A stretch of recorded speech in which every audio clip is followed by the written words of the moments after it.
Best Musical is arguably the biggest prize on Tony night. A win in the category not only cements a musical's place in theater history, but it usually boosts ticket sales and increases a show's future life on Broadway and beyond. Plus, it looks incredible on a marquee. The 4 nominated musicals this year exhibit great diversity. Let's take a look.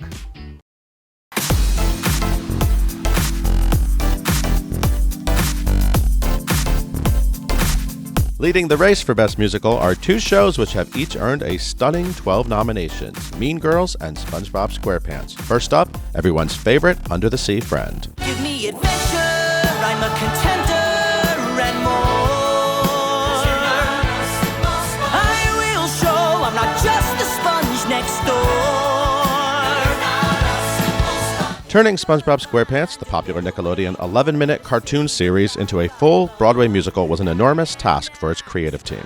Producers first hired visionary director Tina Landau, who wanted to create a show that would appeal to both die-hard fans as well as newcomers to Bikini Bottom, the cartoon's outrageously named sea setting.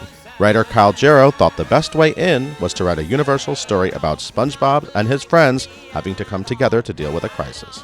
I pitched them this idea, like, what if it's the end of the world? And that's what it's about. It's like Armageddon meets Our Town meets SpongeBob. The story, which centers around an about-to-blow volcano, not only gives the musical its structure, but provides a clever parallel to the problems of the real world for audiences to grasp onto.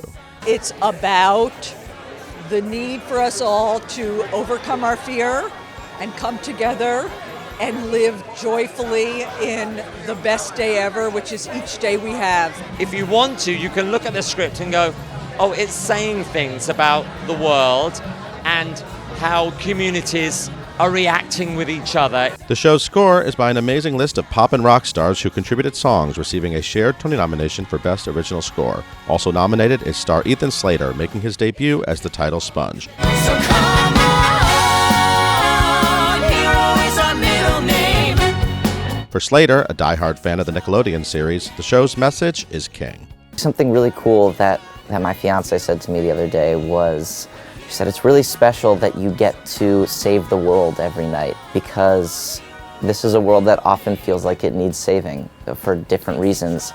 And it's a really special thing, not just for me, but also to be able to share with this company and with this audience, is saving the world through this message of love and community, 8 shows a week. Did you ever get a feeling that a whole new world is waiting to bring happiness and friends to the brave girl who explores? Mean Girls is the Broadway musical comedy that seems custom-made for the film's fans. In fact, diehard devotees of Tina Fey's hilarious 2004 film, in which Lindsay Lohan played a new arrival navigating high school social cliques, have long demanded a Broadway adaptation.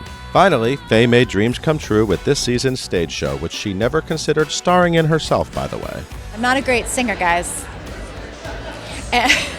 but I'm a worse dancer. So this has been a dream to write for Broadway, for sure.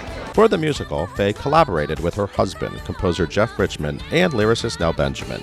For a director-choreographer, they enlisted musical hitmaker Casey Nicholaw, who was delighted to learn the 14-year-old movie still had bite and could appeal to a wider audience than only film fans that know Fey's funniest lines by heart. It feels good. It feels like it's really relevant right now without feeling like, oh, we're going to update everything and change everything. I think it stays truthful to the movie and has the spirit of the movie, but it's stage-worthy now. On Broadway, Mean Girls ends on a positive high, teaching high school kids some good takeaways about acceptance. I love how we kind of hit that message home a little bit harder with the musical, to just not apologize for who you are, who you want to be, and not everybody gets along, but we all have to treat each other with dignity, because one's dignity is non-negotiable. I don't care who you are.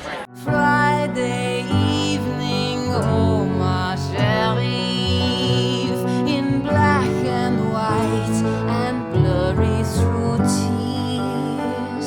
After winning multiple Best Musical prizes during its off-Broadway run, The Band's Visit has been honored with a total of 11 Tony nominations, including Best Musical. The show's quiet story about members of an Egyptian police orchestra who find themselves stranded in a small Israeli town was first seen in a 2007 film that inspired 4-time Tony-nominated composer David Yazbek.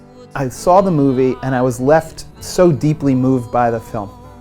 And I couldn't figure exactly out why, and I love movies like that, when you're just like, what just happened? But it haunted me, and I just kept thinking, if we can reach that emotional place. We will have done something that people don't do in musicals. The show has a really gentle tone. The film does, the score does, the world of these characters really does. The story as created has a very gentle, quiet quality to it. Every day you stare to the west, to the south, you can see. It's such an unlikely kind of Broadway show.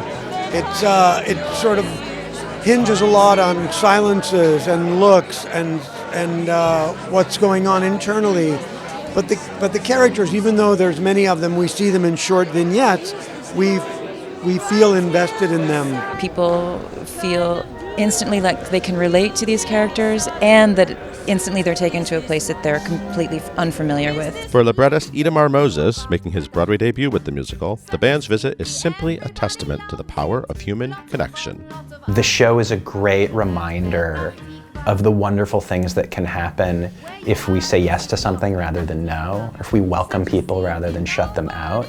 In a way, strangers are the clearest mirror in which we can see ourselves.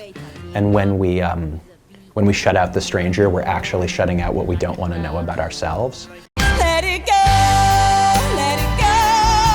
I am one with The fourth musical in the race is Frozen, earning 3 nominations in total, including nods for composers Kristen Anderson Lopez and Robert Lopez, and librettist Jennifer Lee, who all first collaborated on the 2014 movie, the highest-grossing animated film of all time.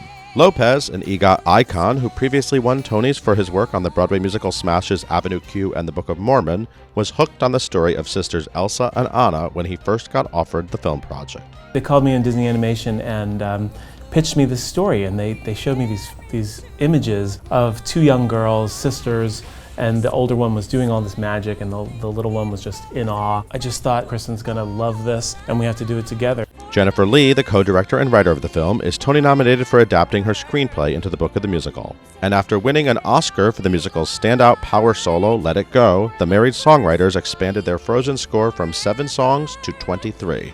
We worked very, very hard to take the story that we knew resonated with people and make it theatrical and use music to tell that theatrical story. We love to dive into the DNA of the movie songs and use it to make new songs, and I mean that was one of the most fun parts for me. Love is an open door. Love is an open. Which of this season's nominees will join other still-running Best Musical Tony winners, The Phantom of the Opera, The Lion King, The Book of Mormon, Kinky Boots, Hamilton, and Dear Evan Hansen? Tune in on Tony Sunday to find out.